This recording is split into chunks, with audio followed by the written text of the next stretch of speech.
আগামী ৫ বছরে শিক্ষা খাতে বরাদ্দ জিডিপির ৫% উন্নীত করা সম্ভব বলে মনে করছে এসডিজি বাস্তবায়নের নাগরিক প্ল্যাটফর্ম।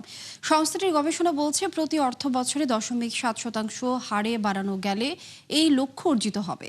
তবে এর জন্য দেশের অর্থনৈতিক বিকাশ ও রাজনৈতিক স্থিতিশীলতা নিশ্চিত করতে হবে বিএনপি সরকারকে। রাকিব হোসেনের রিপোর্ট। স্বাধীনতার ৫৪ বছর পরও নড়বড়ে এক শিক্ষা ব্যবস্থার উপর দাঁড়িয়ে বাংলাদেশ, যার মূলে রয়েছে বৈষম্য, দুর্নীতি আর সীমাহীন অব্যবস্থাপনা। ২৪-এর গণ অভ্যুত্থানের পরও যেখানে পরিবর্তনের ছোঁয়া লাগেনি, উল্টো আওয়ামী আমলের ধারাবাহিকতায় এই খাতের বরাদ্দ কমে নেমেছে জিডিপির ১.৫%। এমন পরিস্থিতিতে বিএনপি সরকারের প্রতিশ্রুতি শিক্ষা খাতে বরাদ্দ ৫% উন্নীত করার। নাগরিক প্ল্যাটফর্ম সংলাপে ঘুরে ফিরে সেই আলোচনা।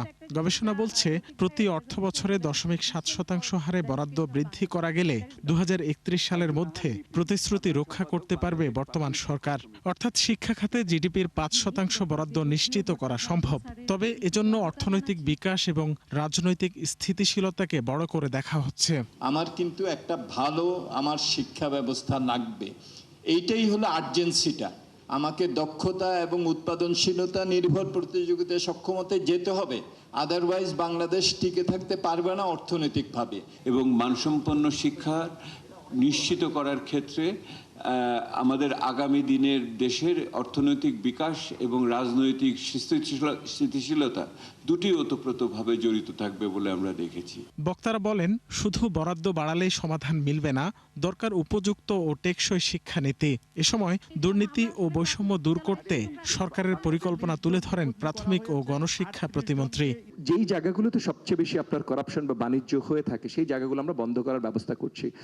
এমপিও হয়তো বন্ধ করতে পারলে ভালো হতো, কিন্তু এখন এত বড় পরিসরে এটা চলে গেছে, যেটা বন্ধ করা সম্ভব না। কিন্তু এখন এটার করাপশন কিভাবে বন্ধ করা সম্ভব, কারণ এমপিও দেওয়ার পর বা এই যে রেজিস্ট্রেশন সিস্টেম দেওয়ার পর রেজিস্ট্রেশন নকল করার ভিন্ন ব্যবসা শুরু হয়ে গেছে। সো এইগুলো আসলে বন্ধ করতে হবে। আমরা আমাদের প্রচেষ্টা আছে, আপনাদের সহযোগিতা চাই। প্রত্যেক দল এসে রাজনৈতিক ভাবনা থেকে যখন সেই কাজগুলো করে, তখন জনগণের ভাবনাটা এখানে খুব বেশি প্রভাবিত না। আমরা বলি মুখে, কাগজে কলমে থাকে, কিন্তু ফাইনালি মানে এক্সপেরিমেন্টাল জায়গাগুলো থেকে আমরা এটাকে খুব অ্যাচিভেবল জায়গা তৈরি করতে পারি না। বর্তমানে ভারত, পাকিস্তান, শ্রীলঙ্কা, এমনকি আফ্রিকার দেশ উগান্ডা, কেনিয়া থেকেও কম বাজেট বরাদ্দে চলছে দেশের শিক্ষা খাত। আরেকটা বিষয় হচ্ছে যে রাকিব হোসেন, ৭১, ঢাকা।